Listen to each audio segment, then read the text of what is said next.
What is going on, YouTube? It's your boy YUNGFAB tapping back in with another video for y'all. And man, oh man, do I got something for y'all today. Today's player that we're reacting to is someone who I asked my dad about, bro. I was like, Dad, who did you watch growing up in the NBA? He gave me names like Magic Johnson, Larry Bird, and Dr. J was the third name that came up, man. So today we're about to be reacting to how good was Dr. J actually, man. If y'all are new to the channel, hit that subscribe button so you don't miss out on any of the classic NBA content we be reacting to on the channel, man. Let's get right into the video. Yes, sir. Julius Erving was the first basketball superhero and the first player who transcended basketball and entered pop culture. He was the Michael Jordan before Michael Jordan. He made dunking popular and was the first player with signature sneakers. Here's the video about Dr. J. How good was he actually? Why he was one of the most important figures in NBA history, and where does he rank among the all-time best? Okay, come on, this is another Basketball video, beginnings. man. Julius Erving made his first basketball steps on the concrete playgrounds of Long Island, where he was born and raised. It was in high school where Julius got nicknamed the Doctor by one of his teammates because he was 6'7", with an enormous wingspan and some of the largest hands in basketball history. He got nicknamed the Claw by an announcer in the famous Rucker Park in New York. They also called him the Houdini because of his spectacular moves and Black Moses because of his afro. But Erving didn't like any of these nicknames, and he asked the announcer to call him Doctor. There, he became Dr. Julius, and ultimately, Dr. J, which became one of the most famous names in NBA history. After high school, Erving enrolled at the University of Massachusetts, where he spent 3 years. He delighted the crowds with 26 points and 20 rebounds per game, and he remains one of 20 rebounds? And this was in like the 70s, chat? Only 6 players in NCAA history with a 20-20 average. Julius did not come from a wealthy family and needed money, so he decided to leave college early and play basketball professionally. Because the NBA rules didn't allow teams to draft players if they were less than 4 years removed from graduating high school, Erving decided to join the ABA. He signed a 7-year, $500,000 contract with Virginia Squires in 1971 and immediately proved that leaving college was a good decision. The best player in the ABA. Julius averaged 27 points, 15 rebounds, and 4 assists in his inaugural season, and was named to the second All-ABA team. But I mean, I think we got to put a little bit into play how different basketball was back then, right, chat? Because 15 rebounds, 20 rebounds, what? Who does that today? That's insane. And a runner-up for Rookie of the Year behind Artis Gilmore. In his second year, he led the ABA in scoring with 31.9 points per game. And for the first time, Erving realized he might be the best basketball player in the world. I didn't think I might be the most talented player in the world, but after I became a pro, after my second year in Virginia, I thought that there was a possibility that I could offer something unique. Dr. J. And he indeed offered something unique, something never before seen in professional basketball. Dr. J was highly athletic. He glided through the air and finished actions with thunderous dunks. He dunked with the right, with the left, from every possible angle, and further away than everybody was accustomed to. His dunks were also a regular occurrence, and they didn't just happen sporadically, like in the 50s and the 60s. And even when Erving didn't dunk, he was a deep bag of layups, scoop shots, and other acrobatic finishes. He was slippery when driving to the basket, and always had a different solution for opposing defenders. Dr. J was the most exciting basketball player in the world, but he only started getting proper media attention after he got traded to the New York Nets before his third ABA season in 1974. His first year with the Nets, Dr. J led the ABA in scoring once again, pushing his team to the best record in the league. With 27 points, 11 rebounds, and 5 assists per game, Erving was also awarded the ABA MVP. He proved his dominance over the competition in the playoffs and led the Nets to the title, losing just 2 games in 3 postseason series. Next season, the Nets once again had the best record in the league. Dr. J repeated as the league MVP, but they surprisingly lost in the first round of the playoffs, despite Erving's stellar. So this dude's literally unbeatable. He's literally insane and destroying everyone in this era. I've heard the name Dr. J, but I didn't know he was this, like, so scary. They would bounce back perfectly in the 1976 season, where Erving would once more lead the league in scoring and win his 3rd consecutive MVP. Yo, look at this dude's hops! Look at this dude's hops! In Converse? You're doing this in Converses? Nah, no way. In the playoffs, Dr. J averaged 35 points, 13 rebounds, and 5 assists per game, leading the Nets to another ABA title. 1976 was also memorable for the first dunk contest in history, in which Dr. J competed against other high-flying scorers like David Thompson, George Gervin, and Artis Gilmore. Despite formidable competition, Dr. J dominantly won after dunking 2 balls simultaneously and a dunk from the free throw line. ABA-NBA merger. He literally was the Michael Jordan before Michael Jordan. I'm starting to get it with this guy. And departure from the Nets.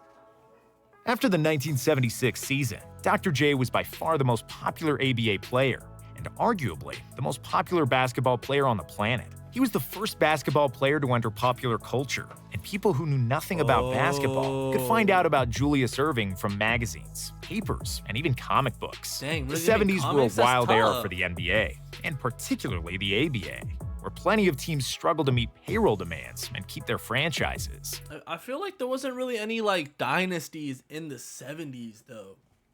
In the 60s you had the Celtics with Bill Russell in them, and in the 80s you had the Celtics as well. And the Bulls started coming up, had the bad boy Pistons. A lot of good teams and dynasties made in the 80s and then the 90s, but the 70s, I don't hear too much about that, chat. What do y'all think? The NBA also didn't like that the most popular player in the world played in the ABA, and they feared that others might follow. So the leagues did what was speculated for years at that point and made a merger. The ABA era was now over after 9 years of existence. The Nets, San Antonio Spurs, Denver Nuggets, and Indiana Pacers were absorbed into the NBA for the 1976-77 season, while the rest of the ABA players joined other NBA teams via a draft.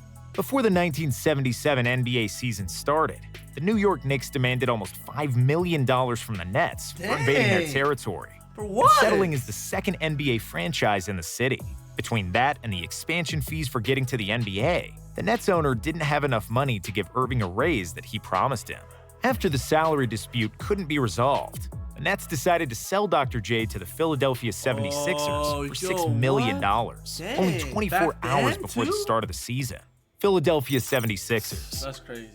Dr. J joined a stacked 76ers team that featured all-stars George McGinnis and Doug Collins, and a young and super talented future all-star, World B. Free. Because the team had so much firepower, Dr. J took fewer shots, and his numbers slightly decreased from his ABA days, and he averaged 22 points, 8 boards, and 4 assists per game. However, he proved that he was the #1 gunslinger in basketball. Yo, he's hooping like prime Braun! Chat! He's hooping like prime Braun.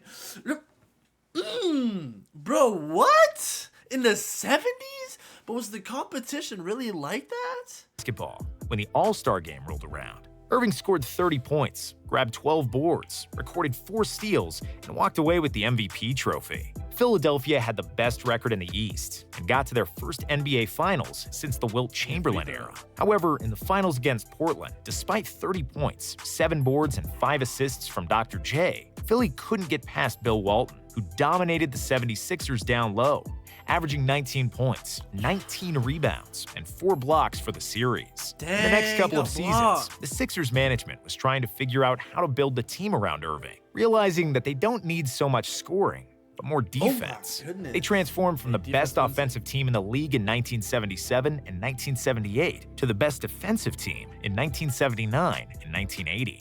Irving was again given the role of a primary scorer, which showed in the stats. For the 1980 campaign, he averaged 26.9 points per game, the 4th best mark in the league. The Sixers dominated the East and made another trip to the NBA Finals. Was that a jelly? They would play against the LA Lakers, the league MVP Kareem Abdul-Jabbar, and the rookie Magic Johnson, who was already the best point guard in the NBA. In Game 4 of a tight series, Irving made the legendary baseline move that would go down as one of the most memorable plays in NBA history. Dr. J drove along the right baseline and jumped in the air aiming to score a layup. When his route to the rim was blocked by Abdul-Jabbar's outstretched arms, Irving brought the ball back down and just continued to glide. He floated in the air until he reached the other side of the hoop, after which he released a soft, underhanded scoop for the score. Like it was Here I was trying to win a championship, and my mouth just dropped open. He actually did that. I thought, what should we do? Should we take the ball out, or should we ask him to do it again? Bro, he was putting fear in Magic Johnson. Dr. J!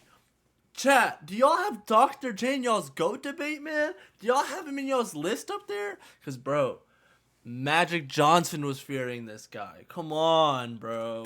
Magic Johnson Dr. said. J was Despite different. Irving's brilliance, Magic would have the last laugh. The Lakers won Game 6 in Philly, with Johnson starting at center, replacing the injured Kareem, and scoring 42 points to lead the Lakers to the title. The 1980-81 season was Irving's greatest individual year in Philadelphia. After averaging 24.6 points, 8 boards, and 4.4 assists per game, he was named the league MVP.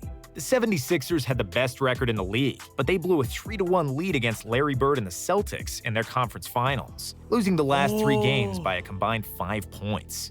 Close but no cigar theme continued in the 1982 season. It was another dominant year for the Sixers and Dr. J, where Philly avenged their loss to the Celtics in the Eastern Finals. But after they got rid of Bird, here came Magic in the finals, and the Sixers couldn't get over the hump again, despite 25 points per game from Irving. It was Dr. J's 3rd finals loss in 6 years with the Sixers. And despite him proving his brilliance, he was running out of time. Irving was 32 years old, and if he was going to win an NBA title, the team needed to make a change. Moses Malone and Moses Malone was the NBA MVP in 1982. And by the end of that season, he became a restricted free agent. The Sixers offered him $13 million over 6 seasons, which was a reasonable price for the best center in the league. The Rockets' ownership was stingy and short-sighted, and they decided not to match the offer. And the news was treated as a second Christmas in the Irving household. Dr. J finally had a dominant center to battle the Celtics and the Lakers. So this was the duo of the 70s, chat. Dr. J and Moses Malone. The only missing piece during his tenure with the Sixers. With Moses, Irving, Andrew Toney, and Mo Cheeks, the Sixers finally looked like a championship team, and they steamrolled through the regular season, winning 65 games and securing home court advantage throughout the playoffs. Games? Malone was named the MVP of the league for the 2nd consecutive time, and before the playoffs, Moses predicted that Philadelphia would go faux, envisioning a 4-game sweep in each of the playoffs' 3 rounds. Really? He was proved wrong, but only by a hair, as the Sixers lost just 1 game throughout the playoffs, going 4-5-4 or 12-1 overall. In the finals, they swept the Lakers, as Malone out-rebounded Kareem 72-30 in 4 games. No way! Even though he was now the 2nd best player on the team, Dr. J had finally won an NBA championship. The Sixers would make the playoffs each time for the next 4 seasons, but they couldn't make another finals. Dr. J kept averaging solid numbers even at the age of 37, when he ultimately retired after the 1987 NBA season. Legacy. Dr. J retired as arguably the best small forward ever at the time, and he is still in the all-time top 5 at his position. He made the All-Star team in the playoffs in each of his 16 seasons, and he scored over 30,000 points in both the ABA and NBA.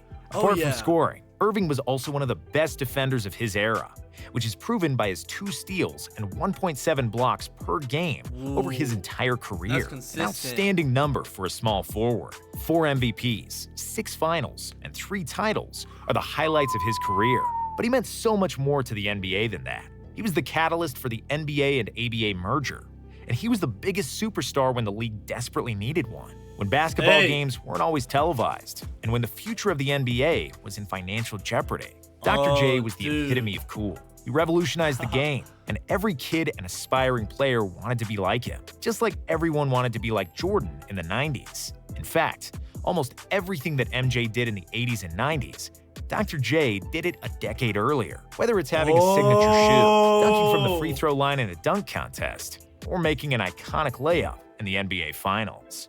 Yeah, man. Dr. J was tough, man. I gotta put him on my list, man. Let me know where y'all got Dr. J on your list. Dude, he hoops a lot like Braun, in my opinion. I know y'all may not like to hear that, but the dunks and all that were really powerful. And I like Dr. J as a player now, man. Chat, again, let me know where y'all have him down below. Comment down below other videos like this y'all want me to react to. Like the video if y'all liked it, and subscribe, man, so y'all don't miss any of the classic NBA content, man. I hope y'all have a good day. I'm gonna catch y'all in the next video.